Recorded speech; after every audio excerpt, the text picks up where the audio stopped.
All right, we're on air. Rob, thank you so much for coming onto the podcast. Oh, my pleasure. Thanks for having Well, me. I've been a long admirer of all your work. I have both of your books, which I highly recommend anybody who's listening go get. How We Learn to Move was the first book. Then Learning to Optimize Movement is the second book. Rob, since you're such an expert in the field, I was just curious if you weren't teaching human systems and engineering, what else would you be doing besides this? What would be a dream job besides this field? Well, I'm really lucky because I'm doing both right now. So right now I'm working in baseball. So my dream job would be kind of applying some of this stuff in professional sports, and I'm lucky enough to do that in baseball. I work part time with the in baseball, so that's given me a chance to do that. Yeah, right now. Excellent. And how is it that you stumbled across this amazing industry? How did you get into it? And then how did you dive so deep into the work and then decide to go into the academic part?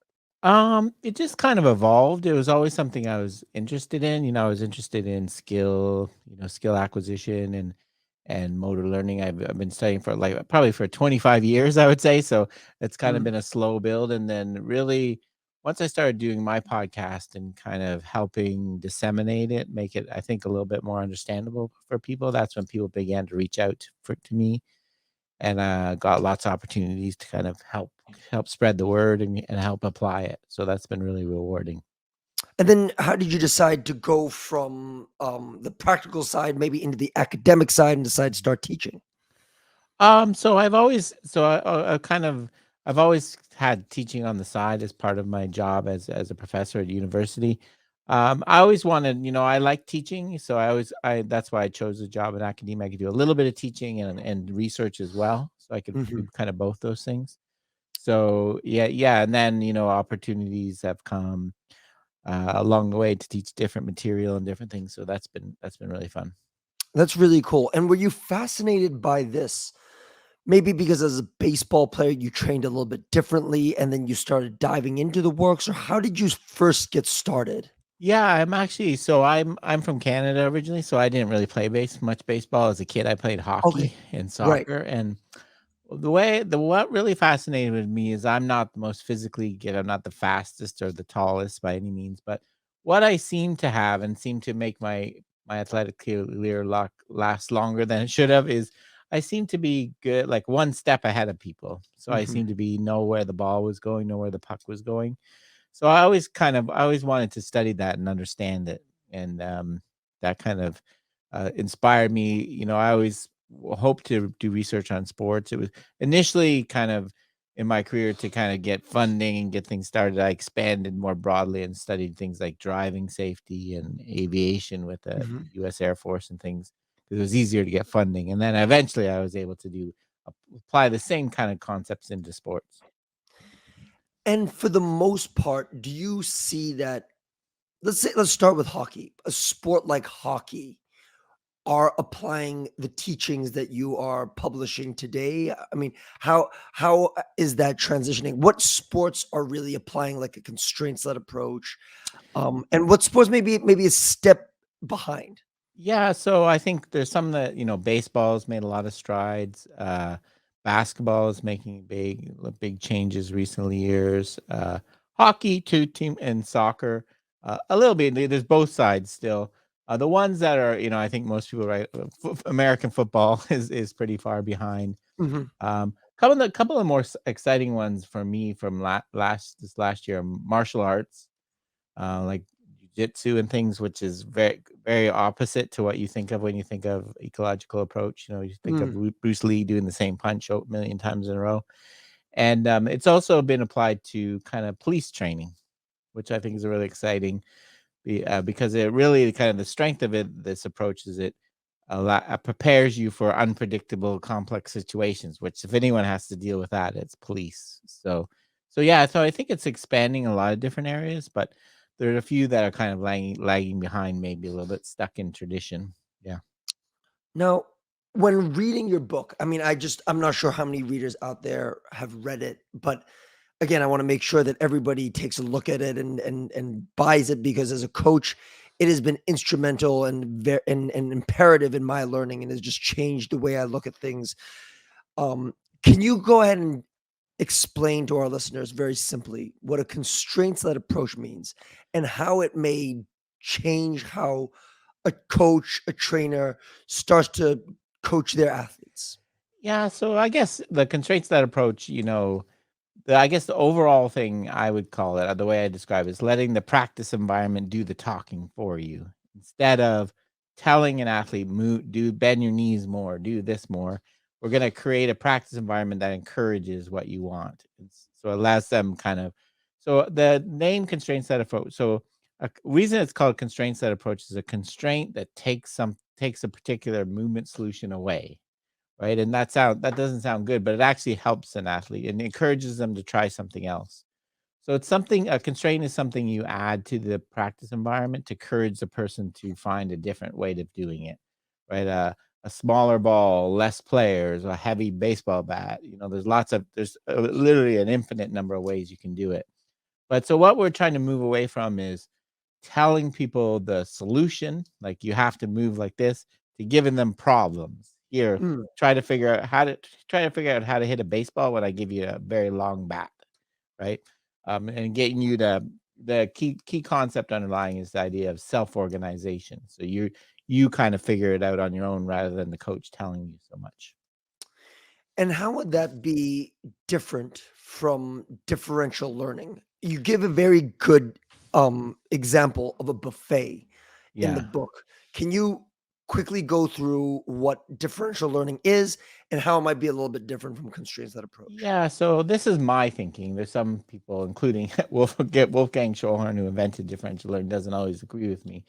But constraints that approach is when you add a constraint to practice to kind of push the athlete in a certain way, right? So I'm going to make you swing faster by giving you a heavy bat. So you have an idea of where you want the person to go. Differential learning is more you're still manipulating constraints, but you're doing much more random variation. Let's try standing on one foot with a wide stance, with a narrow stance, with low hands. Really, you're getting people to experience lots of different movement solutions and learn about the movement space. So one is more, I think, like purposeful and principle, the constraint set approach, and the other one's a bit more random. That's the way I think about them.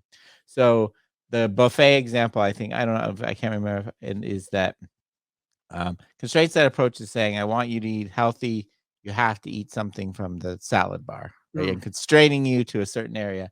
Whereas just differential learning would be saying you can eat anything from any can randomly force you to eat different parts of the bar. Yeah. That's the way I So think. one is, in a sense, taking away a degree of freedom in order Mhm. for someone to explore within the constraints. Yeah. The other one is to give them pretty much no constraints or very few constraints so that they can try everything to see what's best for them. Yeah, kind of get them to learn about how, different movements produce different outcomes by trying a larger area of solution space. Yeah. Now, these both sound amazing. When would you when is it the appropriate time to try one or the other? Or is there an appropriate time? I don't know if there's one, I think adding these kind of things very early on, I approve. The one of the advantages of this is you're actually still playing the game, right? As opposed to, so the way that we teach you how to dribble a soccer ball is by reducing the number of players, reducing the size of the field, rather than dribbling out of soccer by making you dribble around cones, right? Right. That's what we call task decomposition. You're breaking the skill apart. We try to avoid that. So I think it's very good for young kids to kind of even. Um, I kind of differential learning. I think is good. I like to kind of combine them when someone's struggling with a constraint. I've added maybe to get them to try lots of different positions, and different implements and things like that to kind of explore. So I think they work pretty well together. I find. Okay. And so a differential learning may be very good in order to explore, say for a basketball player, Yeah. how high the arc is, Yeah. how you want to produce force with what extremity, things of that nature. Is so that would be classified as differential learning Yeah, I to think see so. what Yeah. yeah, to see what would work best for you. Mhm. Yeah, for sure. An example of a constraint in basketball we like to use sometimes is like a weighted basketball. So Mm, when you shoot a weighted basketball, you can't like pause at the top when you get it mhm. up because you won't have enough. So it gets you to kind of flow better. So that's a constraint trying to get you to move in a kind of certain way, versus try shooting with one hand, try shooting with one foot, this foot up. That's more of a differential learning approach. Understood. Yeah. And that's interesting for when you're talking about constraints, alternating or altering the implement. I mean, Hmm. I obviously in baseball you have an implement, which is a bat. I mean, basketball you have it too, which is a ball. But is there any other way? Because that's when you said a weighted ball, I really haven't thought of it that much in terms of going right into your shot. Is there other ways that we can utilize implements in order to explore different ways of doing a task? Yeah, I think so. I think, giving, different size, you could change the length, give different weight distribution. One of my favorite ones is soccer, like practicing futsal, where you use a Mm. smaller ball that's easier to control to play futsal. For soccer, I think that's a good example of a change in constraint. So yeah, I think there's lots of creative ways you can do that. And even like, sometimes we do stuff like in baseball where you put a T in the middle of the plate that you tell the person they can't hit it when they're swinging. Right. So you can also use equipment people have to step over or avoid or things like that. So there's lots of interesting things you can do. Now, there's so much variation, and we're going to talk about adaptability, which is such an important word later on. But when you have variation, how do you make it purposeful? And here's another word I want to use carefully. How do you make sure that someone gets enough saturation with a certain uh, with a certain variation in order Mhm. for it to be able to for what you're trying to work on to be able to actually apply and transfer into what you're trying to do? Yeah, so variation, I think, variability is, well, for one, you need to kind of scale it appropriately for the person's skill level and their age. A Right. general rule I like, so for in baseball batting drill, we vary the pitch speed and where the ball's going. Like that, well, that's a variability we're adding to the situation. We want to do that because we want you to learn kind of general rules of how to control your movements, not one that's going to work for just this situation. Because people are really good at learning things that will work for one situation and not transfer to other ones. So, um, but what we do, so the kind of rule I like to work with the kind of 70, I call it the 70% rule. As long Mhm. as you're 70 to 80% successful, that kind of variability. If you're struggling, if you're hitting worse than that, then we might reduce the variability in pitch speed, so they're more the similar, make it easier. If you're doing too well, then we'll increase it, right? So that's the kind of idea. You do have to scale it based on how kind of how much person can handle. So you're really looking at the success level in order to determine what Yeah, you I think are. so. I think so. That's I think that's a good way to guide it. So what if I'm not just looking at a speed or what if I'm looking at different other attributes, like say for in basketball, the angle of the shot, the arc of the shot, Hmm. the distance of the shot. I mean, that distance is a little bit different because you can Hmm. judge the success rate or how I'm producing force with my body. I mean, if I'm looking at differential learning, whether it's from the lower body, I'm jumping higher, or whether Yeah. it's from the upper body. What I'm trying to ask is, how can I make the appropriate variation without just being using variation for variation's sake? Yeah, so I think the variation for variation's sake is getting more towards the differential learning, kind of Mm. exploring different things. That's what the term I use to describe it is actually that exactly that. But the variability kind of, I think you want to think about when I vary this, what might it change about the shot? What am I affect? And for example, one of the things I see right in, I worked with a couple of NBA teams over the summer. And you watch him practice, and guys, they hit 80% three-point shots in practice. They're great shooters, right? And Mm. then the game, it goes down to 30, right? What's going on there, right? One of the reasons is they take the same shot from the same spot on the floor 10 times in a row, which when you do that, there's an easy adjustment. Oh, it's too short. I just do this. But in the game, you're shooting, you're randomly mixing where you're shooting from, how far, whether you're coming off a screen, whether there's a fender in your face. Um, so we want you to be able to kind of more adaptable to all those situations rather than just being able to make a simple adjustment to the same shot over and over. Right. Yeah. And as coaches, a lot of the times is not only what we prescribe to the players that are going to make them change and help them improve, but it's the feedback that we give them. Mhm, And you talk a lot about, knowledge of result versus knowledge of process. Can mhm. you briefly tell us what that means and how these two things might be able to help us really kind of think of what kind of feedback we want to give our players? Yeah, so the like in basketball, a knowledge of results, obviously you get it, is did the ball go in or not, right? That's the result. You get it, you see it yourself, right? You hear it, the swish, right? You get it, some you could say as a coach, good shot if it went in. Process is something like the NOAA device, like that records the arc, the angle you release it, right? Mhm. The angle of your shot. That's right, not the result, whether it went in or not. It's information about how you did that. So, um, people, especially when you're trying to get a person to improve, sometimes they're not going to get the results right away, but the process is coming along. Right? You imagine you wanted a player to shoot the ball with a higher arc for some reason. You could give them feedback, but that they are shooting at a higher angle, even if it's initially not going in. That's knowledge of process. So I think it kind of helps the player get from one point to the another because it's going to take a while before you get the results you want sometimes. Okay. Yeah. And then the trick would be, how do you give feedback without having too much internal focus Yeah. so that the players are not overthinking what Yeah. you're trying to say? How do you be um concise, clear, but at Mhm. the same time not have them overthink what they're trying to do? Because we all know that that is I don't remember the word for that in And friend Bosch's book, but they go backwards. yeah, the internal focus. So as much as possible, you want to be both what you say before they do it, the kind of cueing and the feedback you give after. You want to direct their attention to the external environment, the hoop, the ball, other players. You want to keep them focused out there rather than thinking about their mechanics, right?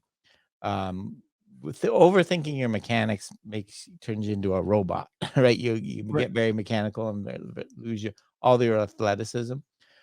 So we want to avoid that as much. That's where the constraints are, right? We can change your mechanics by manipulating the constraints, right? So if I wanted to shoot the higher arc, I could put a big pole, a big thing net in front of you. You have to shoot over, right? That's getting you to change the arc on your shot without saying extend your arm more, snap your wrist, right? That gets you thinking about your technique, which we know from all the Gabby Wolf's great work that that's really not the best way for people to perform and learn. We want their thoughts out there on the environment. And I'm just curious, as if you have a player at a very young age and they're used to this kind of coaching of external focus, the environmental focus, rather than focusing on the internal, do you feel that that makes a huge difference when they're coached like that from very young?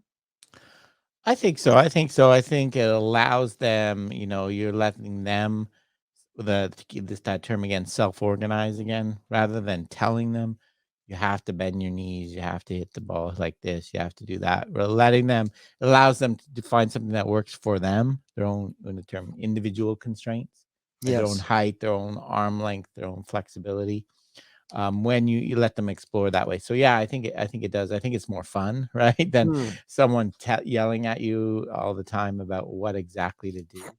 Letting them kind of explore and figure it out on their own. I think it definitely. I think that's good to start young. And the next question is, I'm sorry, everybody, but this is for me because I was just fascinated by this, but I'm not quite intelligent enough to fully understand this. But you talked a lot about optic flow, tau, and gaze in your most recent book. Mhm. And I have been fascinated about how vision affects decision making. Can you briefly go into that part? Because I would love to learn more about why was that in the book? I mean, obviously vision is going to affect your decision making Mhm. greatly.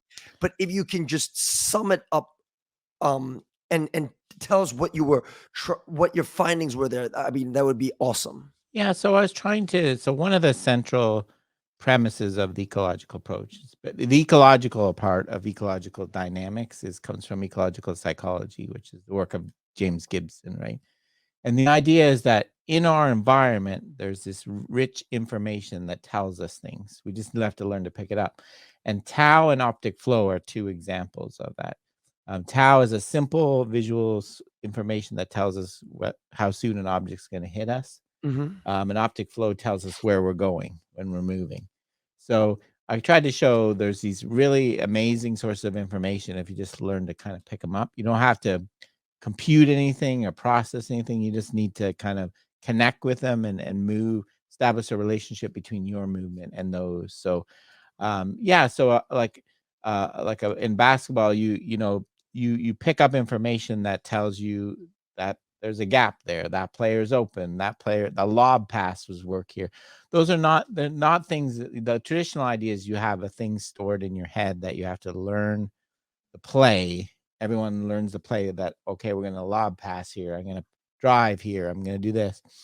The real idea from the ecological approach is there's information from the environment that tells you whether that's possible.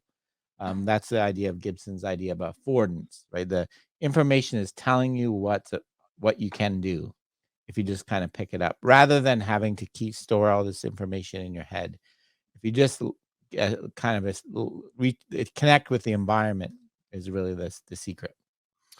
And so is there ways that we can work on how our vision affects our decision making, or would they be like small-sided games? Is that the solution? Yeah, I think you To learn and you learn.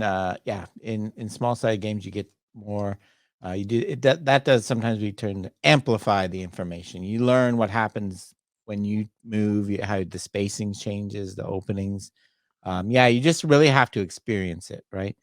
Um, and tau, tau. That's where we need the variability in the pitches, right? In baseball to be able to learn that, right? If I pitch this ball the same speed to you every time, then you can tell you could start your swing just when it's certain distance away, right? That would work. You don't have to use the tau variable because we haven't created a task that needs it, right? In real baseball, everything's changing. You have to use it. So that's where variability really comes important because you're kind of breaking these simple shortcuts people can use and getting them tuned into the information that we want. It's yeah, I'm currently reading The Quiet Eye, and I would really love your input on gaze control and all that, because again, I'm fascinated about how our brain perceives things and processes information in order to find what the best decision is. And obviously, being exposed to certain environments over and over again and being able to anticipate what could possibly happen is very important. But could you talk a little bit about how your perspective of the quiet eye and gaze control? Yeah, so the idea of so I think there's lots of research showing that one of the things that separates elite performers from lesser skilled one is where they look and when, right? Right. Because you're picking up different there's information there at certain times. Like when I'm trying to, as a football, when I'm trying to tackle someone, their information from their hips is going to tell me where they're going to go. So I have to look there to pick that up. And the quiet eye is this idea by Joan Vickers that there's lots of research showing that you have to kind of fixate on your target for you want to keep it still for just before you move for kind of an extended period. Um, in a lot of cases, right, you have information all around you. Think about basketball point guard, right? You dribble up, you have all your players and teammates and open and close. Like you can't just if you tried to jump around between them, right? So it's better to kind of keep them still and you can pick up things in your peripheral vision and things like that. So that's the idea of the quiet eye. If I can just keeping your eyes still on the basket, for example, before you shoot, or for there seems to be a much more success in performance if you do that. Okay. And That would be very ideal, but in a chaotic sport, like say for example, basketball or soccer or Mm, American football, when there's so many moving parts that are happening at the same time, mhm. is it is it really feasible that we're able to lock in and focus on the basket for that long? Or if we're coming off, say, a down screen, do we maybe have a split second to kind of understand where the rim is and then judge how to produce force from there? Yeah. Yeah, I think with practice, you can. I think you can avoid the distractions of other things. I Right. think you really, um, where if you the large part of it is getting feedback about it, right? Most people aren't aware where they look at all, and it's quite so you have to kind of give people feedback and show them, okay, just before that shot, you didn't even look at the rim at all. Yep. You'd be surprised how many people do that. Um, so yeah, I think you can learn to do that better. I think you can learn to like block out everything else and kind of focus on what your target. The classic like a free throw where you classic they have people in the crowd with all their funny signs and things Yeah, trying to get you to look over there, but real good shooters don't look at that stuff, right? They keep their eye on the prize. Yeah. absolutely. As a practitioner, or a coach, I've always been curious because I'm fascinated by all the motor learning and skill acquisition books. I have a lot of the same books that you have behind you. How how much should we be diving into without becoming a movement scientist? If that makes sense. How much Yeah. does a coach need to know? What's the baseline that a coach needs to know? Or do you believe that we should know as much as a movement scientist? Well, I think there's definitely a limit to the application of it, right? Like something like biomechanics, right? Understanding all Yep. it's useful, but I don't think most coaches need to know every detail about biomechanics to be a good coach. Um, I'm a big, I think kind of understanding the theory a little bit, understanding the theory of motor learning, like I think is really important. And there's some books that bring that out really well. Kind of, understanding what you believe about how the best way to teach someone. Um, so yeah, I think you can get a lot out of it, but I think, we want mostly for you to be practicing it and experiencing in the moment. Try playing around with constraints and see what happens. I'd much that's just as important as reading some book about explains the degrees of freedom problem. So ideally a bit of both, I think. Yeah. Right. Like, and again, for anybody who has not dove into this, for instance, one of the things, Rob, with the constraints that approach is a kid that dribbles too much but ineffectively. You simply give them a dribble limit and they become a different player. I mean, Yeah. instantly they're very effective with their dribbles. They're able to get to the rim much easier. Mhm. So, any coaches who are not currently applying this, I mean, it's just this stuff is groundbreaking. I highly recommend Rob's books. What we mentioned this before. Where do you think basketball sits when it comes to applying these principles and teachings? I think, it depend I think there's a bit of both, but I've seen a lot of progression in recent years. I think, part of the reason I think that I like a lot of this approach, like we're not reinventing the wheel here. Yep. We're applying, we're attaching a theory to what good coaches have done for a long time. Like small sided games, people have been playing 3-on-3 and 2-on-2 in basketball forever, right? It's not a new thing. It's just applying a theory to it and making you understand where you can go from there. So I think for example, basketball. On one hand, it's very games based approach. Like a lot of the teaching takes place in these types of games, but also at the same time, for a long time, there's been a lot of mechanical shooting coaches focusing on where you place your hand on the ball. So there's kind of a bit of both. But I see it. There's some good ideas. Alex Sarma is really good young coach that's doing a lot of kind of ecological, trying to add variability to practice, trying to people instead of teaching people the fundamentals, then letting them play, kind of learn whatever the fundamentals are through play. So I think it's coming along. I think in a lot of ways, you know, But there's a ways to go for sure. Yeah, Right. yeah. And which actually leads me, you said something that triggered a thought in my head. If someone's technique was quote unquote broken Mhm. and everything that they were doing is not working with physics, right? Yeah. And say, for example, I mean, I just see it so much. There's a hitch in the shot, and that's just one example. Would there be a time and a place to kind of come in and hone on technique, or would you always and make it internal? Is what I'm asking, or would you Mhm. always make it environmentally driven, and then see what can come out of that? Um, as much as we can, I like to try to either environmentally or using an analogy. Like someone's not putting their legs enough in the shot. Say, try to sit in the chair before you shoot, right? Okay. Like so, use an analogy. So that's kind of external cue. You're not talking about the legs.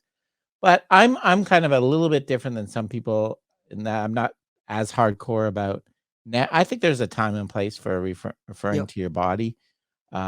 Way that and I like every good coach I met does that sometimes, at least sometimes. Well, the way that I like to I use it is I like to use it more as a suggestion. So, like I'll set up a constraint drill for someone, and they're going. I'll come in and say, "Why don't you try bending your knees more?" Right? That's a Mm, very internal one, but I'm not really being so strict about, okay, you got to bend your knees more. I'm trying to get I'm just trying to get them to go try over here in the solution space and see what happens mhm. because I think it might help you. Yeah, I think there's a place for that for sure. Yeah. One of the last questions I wanted to ask you, Rob, is say I'm a coach, I'm reading the book, it's all great stuff, but I'm just a little bit unsure of where to start because I might have been coaching for 15, 20 years Mhm. before and there was a certain way. How would you slowly ease someone into this in Okay. order for them to not to be overwhelmed and be able to kind of feel like they're still in control of their practice? Yeah. So, I try to, I always try to start with variability. How can we add, you have your favorite shooting drill or whatever. Yep. How can we add a bit more variability to it? How can we make it a bit more game like? Those are the two kind of questions I start with. If you want, and then I try to get people to kind of think through the constraints. Like, okay, this person, what don't you like about their shot? Why? I always ask why, Mhm. and then can we think of something we could add to practice? They're not putting enough arc on the ball. Okay, can we think of something we can add to practice to encourage that? Oh, put a big screen in front of them. That's a simple one, but usually there's always things you can think of. So, kind of getting to think that way, but usually the variability is where I start with people. If people that are really traditional and they're coaching really technical focus, how can we make it more variable? How can we make it more game like? That's the two kind of questions I ask. Yeah, that's great. And I mean, it doesn't have to be like they overhaul their practice in one go, right? But No, for maybe sure. there's a layup drill in the Mm, beginning and they instead of they still do the three-man weave, but yeah. with the three-man weave, they have a defender at the end to contest the layup, something like that. Or Yeah, that's yeah, a good I mean, example. Like, I think we've been doing this so long, we've forgotten the why, right? Why do right. you do a layup with this hand and this leg up, right? It's to protect the ball from the defender. Well, let the player learn that on their own instead of you just teaching. Have a defender run beside them when they're trying to lay up and try to block, right? So they figure out I need to keep it in this hand, I need to jump this way, right? So I'd much rather the player learn why I have to move certain ways than you just tell them and dictate to them, you have to do a jump shot like this. Right? Right. That's really kind of it's more powerful when the player learns it themselves, I And think. oh, definitely, and self-organize. I Mm. feel like another misconception would be that coaches who are hearing this for the first time are feeling like you're just letting the drill do its job, and then the coach is just standing to the side Mhm. with very little participation. Can you what would a session look like while there's self-organization going on, but the coach is still giving feedback? How would the coach then participate if this is one of the first times that they're taking this Yeah. approach? Yeah, that's a common misconception. So for sure, the coach, you want to step in and, either by adding another constraint, changing the constraints, or that's where you can come in with a little cue, like, you know, to try to, if they're not quite getting it from the drill, the environment, then you can kind of make adjustments as you go. Try holding the ball higher when you start, things like that. Yeah. Awesome. Well, Rob, thank you so much for coming on. I mean, your books again have really changed the way I've looked at things over the years. Again, I highly recommend everybody look at his books. I got them from Amazon. Check them out, buy them, and they will really change the way that you look at coaching and pretty much look at everything. Rob, where can people find you and reach out to you? Because I mean, you have such amazing stuff. I would want more people to be able to have access to it. So kind of the easiest place is perceptionaction.com. That's the kind of my website home way. It has all about my podcast, my books, and my contact information. So perceptionaction.com. Great. Rob, thank you so much for coming on. I've learned a lot from the show just by talking to you. And thank you for all the work that you do to contribute to sports. Oh, my pleasure, William. Thank you for having me.